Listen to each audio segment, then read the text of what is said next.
एक ऐसा साल, एक ऐसी घटना जिसने हिंदुस्तान की तारीख हमेशा के लिए बदल कर रख दी। हम बात कर रहे हैं 1857 के विद्रोह की।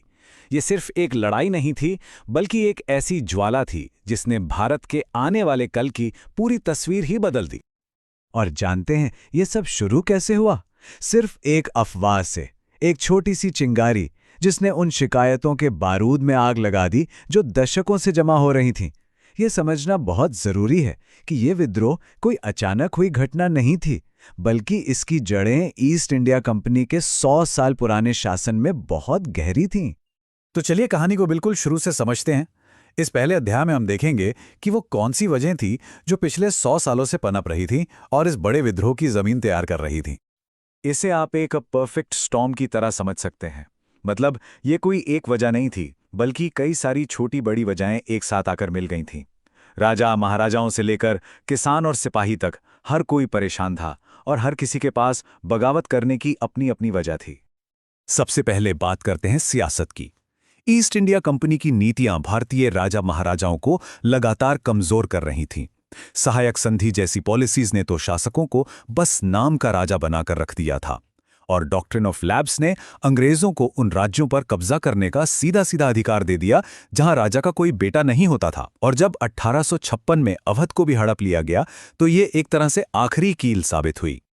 ये जो डॉक्ट्रिन ऑफ लैब्स की नीति थी, जिसे लॉर्ड डलहौजी ने शुरू किया, वो बहुत ही विवादित थी। इसने कंपनी को भारतीय राज्यों पर कब्जा करने का एक कानूनी बहाना दे दिया। जाहिर है, इससे कई शाही परिवारों में गुस्सा और डर का माहौल बन गया कि भाई अगला नंबर कहीं उनका तो नहीं। अच्छा, अब आते हैं आर्थिक मोर्चे पर। कंपनी के राज में आम आदमी की कमर टूट रही थी। किसानों पर इतने ज्यादा टैक्स लगा दिए गए कि वो गरीब होते चले गए। जमींदारों से उनकी जमीनें छीनी जा रही थीं और जो कारीगर थे, जैसे बुनकर वगैरह, उनका तो पूरा कारोबार ही ठप हो गया था, क्योंकि अंग्रेजों का सस्ता माल बाजार में आ चुका था। तो सियासत और पैसे के अलावा एक और बहुत बड़ी वजह थी, और वो थी धर्म। लोगों के मन में एक गहरा डर बैठ गया था। अंग्रेज जो सामाजिक सुधार ला रहे थे, जैसे सती प्रथा को खत्म करना, उन्हें भारतीय धर्म और संस्कृति पर एक हमले की तरह देखा जा रहा था। लोगों को लगने लगा था कि अंग्रेजों का असली मकसद तो सबको ईसाई बनाना है। और ये बात इस एक लाइन से बिल्कुल साफ हो जाती है। जब 11 मई 1857 को बागी सिपाही दिल्ली पहुंचे तो उन्होंने आखिरी मुगल बादशाह बहादुर शाह जफर से यही कहा। कई लोगों के लिए ये लड़ाई अब सिर्फ जमीन या सत्ता की नहीं, बल्कि अपने धर्म को बचाने की लड़ाई बन गई थी। और आखिर में बात करते हैं सेना की, जिनके कंधों पर कंपनी का राज टिका था। उन्हीं भारतीय सिपाहियों के साथ भेदभाव होता था। उन्हें अंग्रेज सैनिकों से कम तनख्वाह मिलती थी, भत्ते काट दिए जाते थे। और फिर एक नया कानून आया जिसने सिपाहियों को समुद्र पार जाकर लड़ने के लिए मजबूर कर दिया। कई ऊंची जाति के हिंदुओं के लिए यह धर्म भ्रष्ट करने जैसा था। जाहिर है, उनके सम्मान को बहुत गहरी ठेस पहुंची। तो माहौल पूरी तरह से तैयार था। बारूद का ढेर लग चुका था, बस एक चिंगारी की देर थी। अब हम आते हैं दूसरे अध्याय पर और देखते हैं कि वो चिंगारी क्या थी जिसने इस असंतोष को एक भयानक ज्वाला में बदल दिया। और वो चिंगारी आई इस राइफल की शक्ल में। नाम था पैटर्न 1853 एनफील्ड राइफल। ये पुरानी बंदूकों से कहीं बेहतर थी, लेकिन असली पेच इसे लोड करने के तरीके में था। सैनिकों को इसके कारतूस को राइफल में डालने से पहले दांतों से काटना पड़ता था। और बस यहीं से आग भड़क उठी। एक अफवाह जंगल की आग की तरह फैली कि इन कारतूसों पर जो ग्रीस लगी है वो गाय और सूअर की चर्बी से बनी है। अब आप सोचिए, हिंदू सिपाहियों के लिए गाय पवित्र है और मुस्लिम सिपाहियों के लिए सूअर हराम। इसे धर्म पर एक सीधा और जानबूझकर किया गया हमला माना गया। और इस एक अफवाह ने हिंदू और मुस्लिम दोनों सिपाहियों को अंग्रेजों के खिलाफ एक कर दिया। इसके बाद तो जो हुआ वो इतिहास है। 29 मार्च को मंगल पांडे ने अकेले विरोध किया और देखते ही देखते 10 मई तक मेरठ में एक पूरी छावनी ने बगावत कर दी। और कमाल की बात देखिए, सिर्फ एक दिन के अंदर ये बागी सिपाही दिल्ली पहुंच गए और उन्हें शहर पर कब्जा कर लिया। और ये आग सिर्फ मेरठ या दिल्ली तक ही नहीं रुकी, ये पूरे उत्तर और मध्य भारत में फैल गई। लखनऊ में बेगम हजरत महल, कानपुर में नाना साहेब और झांसी में रानी लक्ष्मीबाई जैसे कई बड़े नेता इस विद्रोह की अगुवाई करने के लिए आगे आए। तो अब मैदान जंग सज चुका था। एक तरफ थी अंग्रेजों की संगठित और आधुनिक हथियारों से लैस सेना और दूसरी तरफ थे भारतीय सिपाही, राजे रजवाड़े और आम किसान, सब एक साथ। ये टकराव वाकई एक बहुत बड़ी जंग का रूप ले चुका था। लेकिन हर कहानी का एक अंत होता है और इस विद्रोह का अंत बहुत ही क्रूर था। अब हम आते हैं अपने आखिरी अध्याय पर, जहां हम देखेंगे कि कैसे इस बगावत को कुचला गया और इसके नतीजे भारत के लिए क्या रहे। अंग्रेजों ने इसका जो बदला लिया वो वाकई में भयानक था।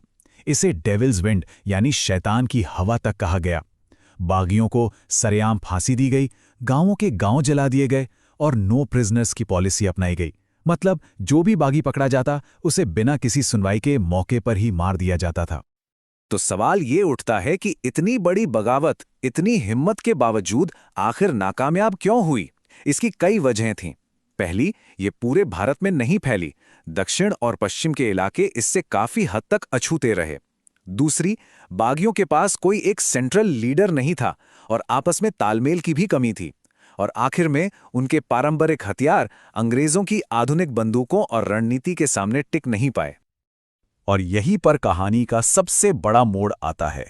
एक विद्रोह जो आजादी के लिए शुरू हुआ था, उसका अंजाम ये हुआ कि भारत पर अंग्रेजों की पकड़ और भी ज्यादा मजबूत हो गई।